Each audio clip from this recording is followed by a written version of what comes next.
Assalamualaikum warahmatullahi wabarakatuh. Saya perwakilan dari kelompok 4 yang ingin mempresentasikan dari mata kuliah jaringan syaraf tiruan, yaitu dengan tema backpropagation yang terdiri dari saya, Anameka Azizi, dengan NPM 2018-43593 dan teman saya Adi Setiawan dengan NPM 2018-43500-565, kemudian Ahmad Khairul Anwar dengan NPM 2018-43500-924, kemudian Muhammad Kevin dengan NPM 2018-43500-178, kemudian dengan Muhammad Ihsan Fauzi 2018-43501-147, kemudian Muhammad Teguh Abdul Rahman 2018-43500-568, kemudian Teguh Aldiansyah dengan NPM 2018-43501-028, kemudian Eka Wulandari 2018-43500-187, dan terakhir Siti Maimana 2018-43501-156. Oke, lanjut. Arsitektur jaringan.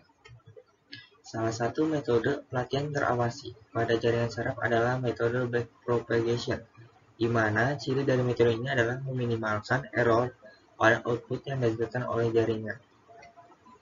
Dalam metode backpropagation biasanya digunakan jaringan multi-layer. Sebagai contoh pada gambar berikut. Oke, di sini ada gambar contoh jaringan saraf propagation dengan satu hidden layer. X1, XI, dan XM ini merupakan contoh input, sedangkan Z1, ZJ, dan ZP ini adalah hidden layer-nya. Y1, YK, dan YM ini output, dan angka 1 ini adalah biasnya. Oke, contohnya ini ada X1 menuju ke hidden layer dituliskan dengan X1J, sedangkan XI dituliskan dengan VIJ. Oke, V ini merupakan bobot dari input ke hidden layer, sedangkan contohnya dari hidden layer ke output itu adalah W1K dan ZJ-nya WJK. Nah, ini W ini dilambangkan dengan bobot dari hidden layer ke output, yaitu Y. Oke, lanjut ya.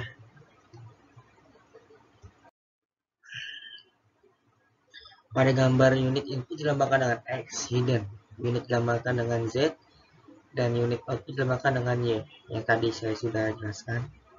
Bobot antara X dan Z dilambangkan dengan V, sedangkan bobot Z dan Y dilambangkan dengan W. Pada intinya, pelatihan dengan metode ini ada terdiri dari 3 langkah, yaitu data dimasukkan ke input jaringan atau feed forward, perhitungan dan propagasi balik dari error yang bersangkutan, dan ketiga itu pembaharuan atau adjustment bobot dan bias. Algoritma metode backpropagation. Saat umpan paju feed forward, setiap unit XI akan menerima sinyal input dan akan menyebarkan sinyal tersebut pada setiap hidden unit ZJ. Setiap hidden unit kemudian akan menghitung aktivasinya dan mengirimkan sinyal ke ZJ ke tiap unit output. Kemudian setiap unit output Y, K juga akan menghitung aktivasinya untuk menghasilkan respon terhadap input yang diberikan jaringan. Saat proses pelatihan, setiap unit output dibandingkan dengan aktivasi Y, K dengan nilai target yaitu TK untuk menentukan besarnya error.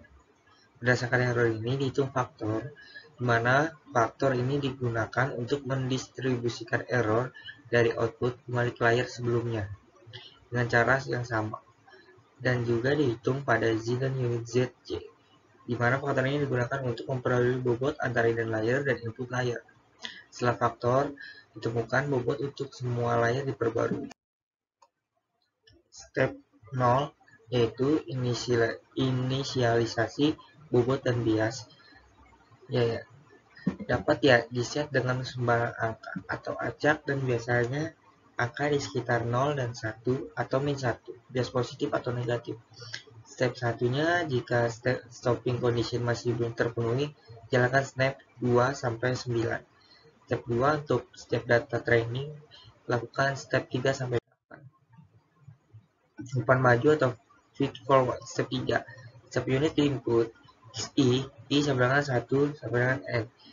Menerima sinyal input XI dan menyebarkan sinyal tersebut pada sebuah unit pada hidden layer.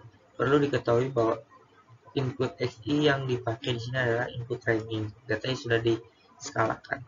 Step 4-nya itu step hidden unit Z, I, J sama dengan 1P akan menjumlahkan sinyal-sinyal input yang sudah berbobot termasuk biasnya.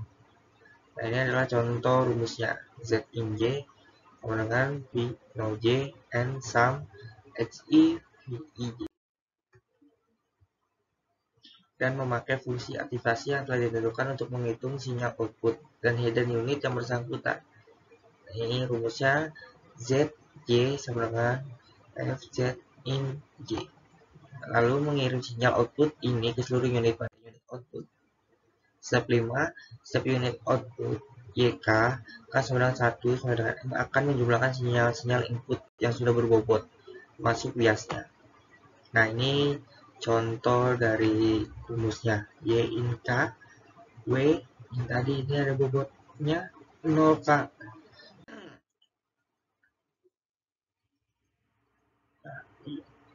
Dan fungsi aktivasi yang telah ditentukan untuk menghitung sinyal output dari unit output yang bersangkutan nih. Propagasi error, back propagation of error. Step 6, step unit output YK K sama dengan 1 menerima suatu target pattern atau desired output yang sesuai dengan input training pattern untuk menghitung kesalahan error antara target dan output yang dihasilkan jaringan. Ini rumusnya, ada T itu target dikurang Y outputnya. Oke, kita lanjut lagi. Faktor ini digunakan untuk menghitung koreksi error delta W JK yang dinantikan dengan dipakai untuk memperbaharui rumusnya ya. Selain itu juga dihitung koreksi bias yang nantinya akan dipakai untuk memperbarui W 0K, di mana delta W 0K. Nah, faktor ini kemudian dikirimkan ke layer yang berada pada step 7. Step 7, step hidden unit J sama dengan 1 sampai P menjumlahkan input delta yang dikirim dari layer step 6 yang sudah berbobot. Contoh, ini adalah rumusnya step 7. Kemudian hasilnya dikalikan dengan turunan dari fungsi aktivasi yang digunakan jaringan untuk menghasilkan faktor koreksi error. Nah, faktor ini digunakan untuk koreksi error. Jadi kita akan memperbarui VIY. Selain itu juga dihitung koreksi bias ya, yang dinantikan akan dipakai untuk memperbarui VUJ, di mana data J. Pembaruan bobot dan bias. Step 8. Setiap unit output akan memperoleh bias dan bobotnya dari setiap hidden unit YK K91 sama dengan M. Bobot W JK baru sama dengan W JK lama plus delta W JK. Demikian pula untuk setiap hidden unit akan memperbarui bias dan bobotnya dari setiap unit input. Oke, ini bobot V-nya ya. Step 9, memeriksa stopping condition. Jika stop condition telah terpenuhi, maka pelatihan jaringan dapat dihentikan. Untuk menentukan stopping condition, terdapat dua cara yang biasa dipakai, yaitu membatasi literasi yang diinginkan. Misalnya jaringan yang dilatih sampai iterasi ke 500. Nah, kedua yang dimaksud dengan satu iterasi adalah perulangan step 3 sampai 8. Itu semua training data yang ada. Membatasi error. Misalnya menentukan besar mean square error antara output yang dikehendaki dan output yang dihasilkan oleh jaringan. Jika terdapat banyak M training data, maka untuk menghitung mean square error digunakan pasangan berikut. Algoritma. metode backpropagation secara detail. Nah, setelah pelatihan selesai, kemudian jaringan diberi input, jaringan akan menghasilkan output seperti yang diharapkan. Cara mendapatkan output adalah dengan mengimplementasikan metode backpropagation, tetapi hanya pada bagian umpan majunya saja, yaitu dengan langkah sebagai berikut. Step 0, inisialisasi bobotnya. Step 1-nya untuk step input, lakukan step 2 sampai 4. Step 2 untuk step input I1 n seakan bilangan dalam range fungsi arbitrary seperti yang dilakukan pada proses pelatihan di atas. Step untuk J sama dengan Z in J VOJ plus N sum XI VIJ. Tadi ya. Step 4